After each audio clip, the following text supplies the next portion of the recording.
Bonjour à tous et bienvenue dans cette nouvelle vidéo de formation au logiciel Proteus. Aujourd'hui, nous allons vous présenter un montage onduleur de tension à fréquence variable. La dernière fois, nous avons abordé les onduleurs, mais plutôt dans la logique câblée et le signal obtenu n'était pas un signal sinusoïdal. Aujourd'hui, nous vous proposons d'étudier une nouvelle architecture d'onduleur autour d'un microprocesseur programmable cette fois-ci qui délivre un signal sinusoïdal à fréquence variable de 1 Hz jusqu'à la fréquence maximale délivrée par la sortie PWM du microprocesseur. Donc, avec ce programme, parce que nous allons vous mettre le programme en description et nous avons un programme, donc si j'agrandis, nous avons un programme de fonctionnement. Donc, avec ce programme et ce schéma, vous pouvez générer la fréquence que vous souhaitez en sortie. Par exemple, là, notre programme est initialisé pour faire sortir une fréquence de 1 Hz sinusoïdal. Et vous pouvez, au moyen de deux boutons, augmenter ou réduire la fréquence de sortie. Mais ceci n'est pas le plus important. Le plus important ici est de savoir comment est-ce que vous pouvez convertir cette fréquence obtenue en sortie en tension avec votre seuil de tension de 12 volts ou de 24 volts que vous avez et pour onduler effectivement votre tension. Donc, notre microprocesseur génère une fréquence de sortie variable, comme on a dit déjà, entre 1 Hz et 50 Hz. Cette fréquence est appliquée aux bornes d'un couple de transistors, un NPN et l'autre PNP. Donc, celui NPN est commandé avec des tensions positives et celui PNP est commandé par des tensions négatives.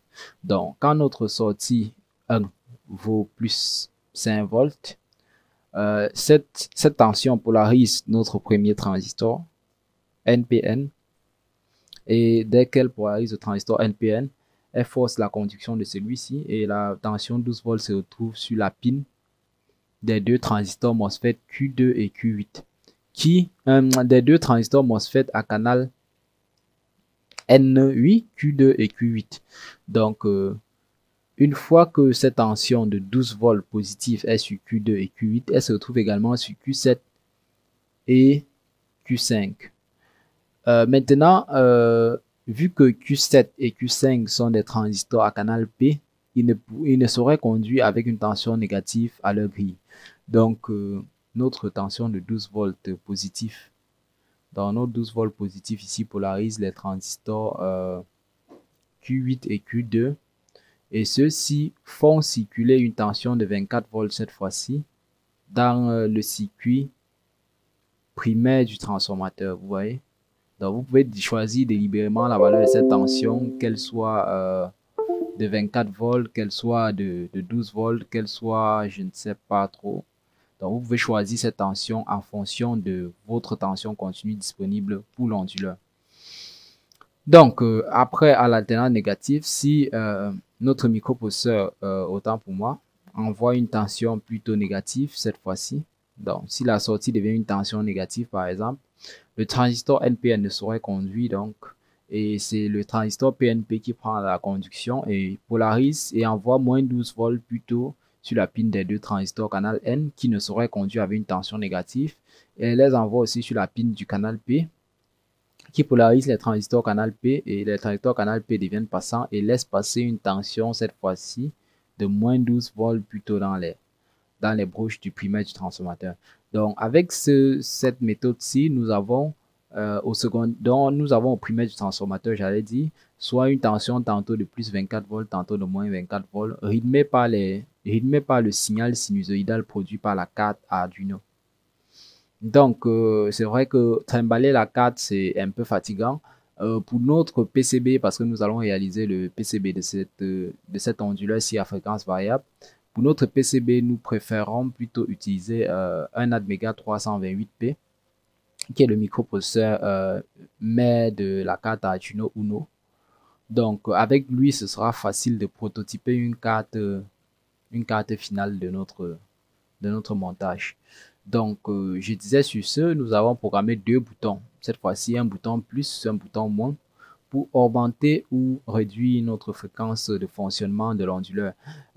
Pourquoi est-ce que nous avons fait ceci au lieu de sortir une fois 50 Hz ou 60 Hz? Bon, c'est vrai que plusieurs personnes suivent ces vidéos et ces personnes peuvent être dans des zones qui consomment soit une tension 220 volts sur 50 Hz, comme peut-être une partie de l'Europe, soit qui consomment plutôt une tension de 120 volts à 60 Hz, autant pour moi, à 60 Hz comme le consomme une grande partie de l'Amérique.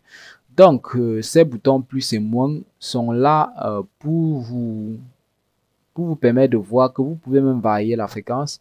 Et ce n'est pas seulement pour l'alimentation de vos appareils domestiques, parce qu'on sait que le domestique, c'est les fréquences générales du domestique, c'est 50 et 60 Hz.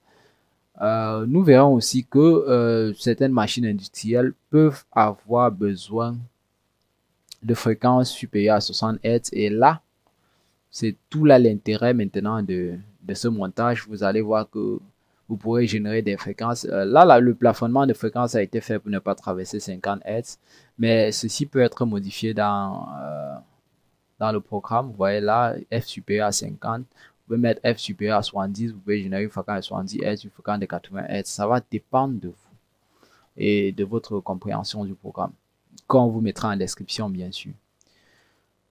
Donc, tout ceci dit, nous pouvons donc lancer la simulation. Nous pouvons lancer la simulation. Nous allons observer la courbe de la tension de sortie 1. Bon, sortie 2 ici n'est pas connectée. Tension de sortie 1, qui est la tension délivrée directement par notre microprocesseur Atmega 328P. Donc, lançons la simulation donc. Et le moniteur CI nous enverra certaines informations affichées dans le code. Donc, les serial print, donc il va nous afficher la valeur de la fréquence en temps réel. Donc là, si nous lançons la simulation, déjà le moniteur CI a pris l'avance et nous affiche démarrage de l'onduleur, la fréquence est de 1 Hz.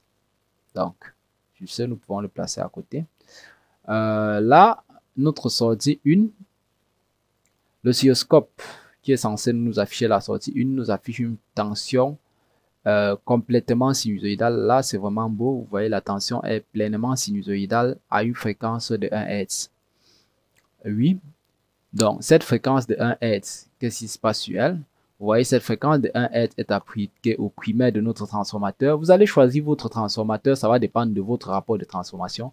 Mais votre transformateur doit être un transformateur, bien sûr, qui a un rapport de transformation qui peut, en fonction d'une tension de 24 volts, vous donnez, je sais pas, ça dépend de vous, 120 ou 220 volts en fonction de votre zone géographique et de votre besoin. Donc, vous allez choisir ce transformateur-là. Donc, l'inductance secondaire doit aussi être, grande, donc, pour limiter aussi les fluctuations de courant, ou bien vous pouvez tout simplement placer une inductance au secondaire. C'est vrai que pour les besoins de notre montage, nous n'avons pas trouvé nécessaire de mettre une charge. Vous pouvez brancher une charge ici pour la simulation. Ce sera toujours tant mieux. Et le couple de transistors MOSFET, ça c'est un couple de transistors MOSFET. Par exemple, ce transistor-ci, c'est un transistor à canal N. Le IRF5M3710, c'est un transistor de 100 volts à 37 ampères. Et le canal P ici, c'est un transistor de moins 100 volts à 40 ampères. Donc, choisissez le couple de transistors MOSFET qui soit similaire. Donc, si nous stoppons le fonctionnement déjà, nous allons le stopper là. Là, nous allons le stopper. Donc, si nous stoppons déjà le fonctionnement, nous pouvons également observer la tension aux bornes à ce point-ci, qui est la tension qui arrive entre le primaire du transformateur et la masse. Nous pouvons placer une sonde là qui va observer la tension. Donc, nous enlevons sortie 1. Nous allons plutôt peut-être brancher une autre sonde, par exemple là. Et vous allez voir que déjà, au primaire du transformateur, la tension donc, on va mettre peut-être GG, je sais pas, ça va dépendre de vous.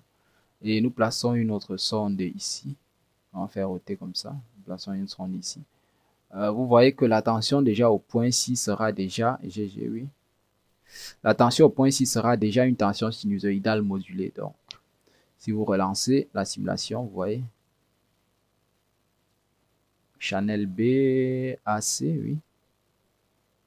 0,5, ouais. Et là, vous voyez le channel A, oui.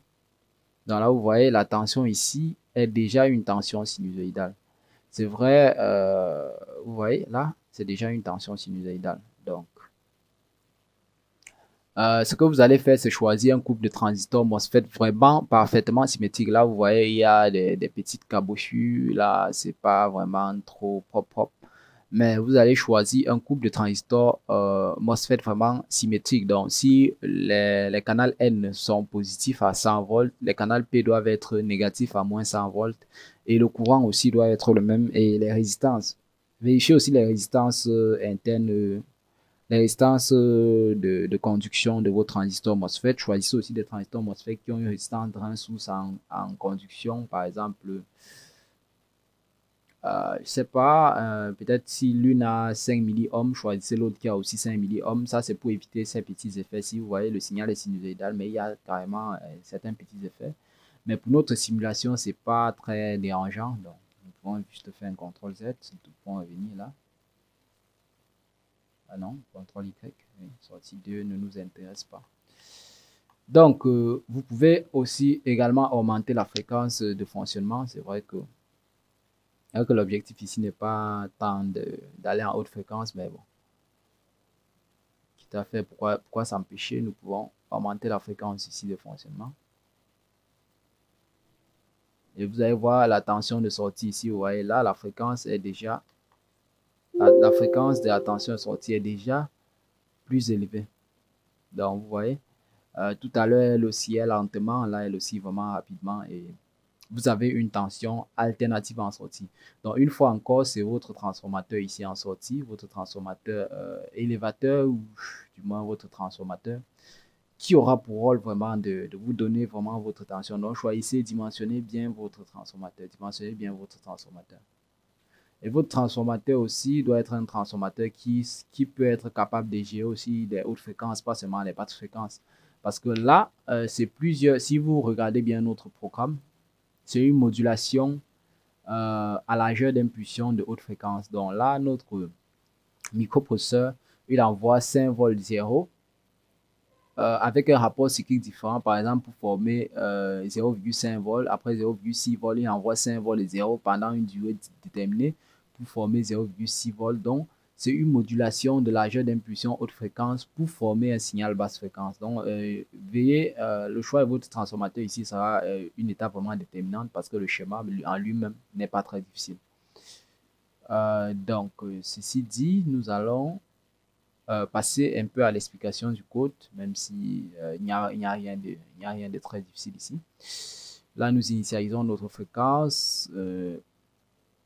Donc là, serial begin, voice setup serial begin. En tout cas, vous avez le code en description. Vous aurez tout le loisir de le lire. Là, si vous avez des difficultés, laissez-les moi en commentaire. Je me ferai une joie de répondre. Là, dans le void loop, nous découpons notre signal continu en plusieurs, vous voyez, une sinusoïde de valeurs que nous enregistrons dans un tableau, oui, de 700 cases. Vous pourrez augmenter la valeur du tableau et console, mais je vous conseille pas trop de trop jouer à ça parce que là, si nous compilons notre mémoire, un autre programme, voilà, le croquis utilise 94% de l'espace dynamique, ouais, et là, 13% de l'espace dynamique. Bon, là, c'est vrai que c'est pas beaucoup. Mais si vous augmentez vite la taille du tableau, vous augmentez les valeurs ici, vous allez vite comprendre que vous pouvez saturer la mémoire de la carte Arduino. Donc, vous voyez, si là, on change 700 valeurs en 1000 valeurs, par exemple, là, on va saturer la mémoire. Ah, vous pouvez le faire, hein? Je pense bien. Vous pouvez le faire, vous pouvez changer. Vous pouvez changer là, vous mettez 1000 valeurs, oui, vous mettez 1000. Vous mettez même 1000. Non, 700, nous serons peut-être à, mettons même 2000, pourquoi pas. Donc 2000 valeurs, là, on met 2000 valeurs et vous allez voir que très vite, la mémoire de la carte Arduino, 2000 valeurs, va se retrouver saturée. Donc, si nous recompilons, là, il nous dit le croquis utilise ça. C'est vrai que ça n'a pas saturé. Ah oui, ça c'est parce que nous n'enregistrons pas les valeurs. Oui, oui, c'est vrai, nous n'enregistrons pas les valeurs. Vous voyez là, les valeurs sont exécutées au fur et à mesure. Nous n'enregistrons pas, c'est dans le void loop, c'est vrai. Donc, le plus grand sera le nombre de valeurs à traiter ici, meilleur sera votre signal en sortie. Mais faites gaffe à ce que votre signal en sortie ne déborde pas la fréquence parce que plus vous augmentez les valeurs ici, plus aussi ça perd du temps pour le calcul et ça perd du temps pour l'exécution. Donc, en lisant le programme, vous comprendrez. Là, là c'est 1 Hz. Vous voyez, les valeurs sont tellement beaucoup à calculer. Vous voyez, là, ça perd du temps, ça perd du temps. Vous voyez, depuis, on n'a pas d'affichage. Donc, faites gaffe. Vous voyez maintenant que notre coupe de 1 Hz est plus foncée que tout à l'heure. Elle est plus foncée et elle prend plus de temps. Parce que tout ça à cause du fort calcul de valeur. Là, nous étions à 2000 valeurs. Si nous augmentons, non, si nous augmentons, vous voyez, ça va plus vous aurez de valeurs à itérer parce que là, c'est une itération de valeur. Là, littéralement, on fait 2000 itérations pour une fréquence, par exemple, de 50 Hz. Donc, si vous faites 2000 divisé par 50, ça veut dire que par itération, nous avons 2000 divisé par 50, nous avons 40 valeurs par itération. Vous convenez avec moi que c'est beaucoup. Donc, chaque infime point ici, c'est 40 itérations. Et si nous augmentons la fréquence là, c'est à haute fréquence que ce sera un peu plus stable. C'est vrai. Vous voyez, à 10 Hz cette fois-ci, nous avons, ouais, à 10 Hz, le signal de 10 Hz est plus stable que d'habitude. Vous voyez, il est très stable parce que nous faisons beaucoup d'itérations. Si nous augmentons la fréquence cette fois-ci, là nous sommes à 21 Hz, là ça affiche, oui. Vous voyez? Ouais, le nombre d'itérations, ça nous donne un signal littéralement alternatif. Donc, je vous laisse vous amuser avec l'onduleur et on se dit à très bientôt. Abonnez-vous, abonnez-vous, ça fait vraiment plaisir. Nous sommes de plus en plus nombreux. Nous sommes déjà littéralement 60-70 sur la chaîne. C'est déjà très bien. Je vous dis à très bientôt pour une nouvelle vidéo.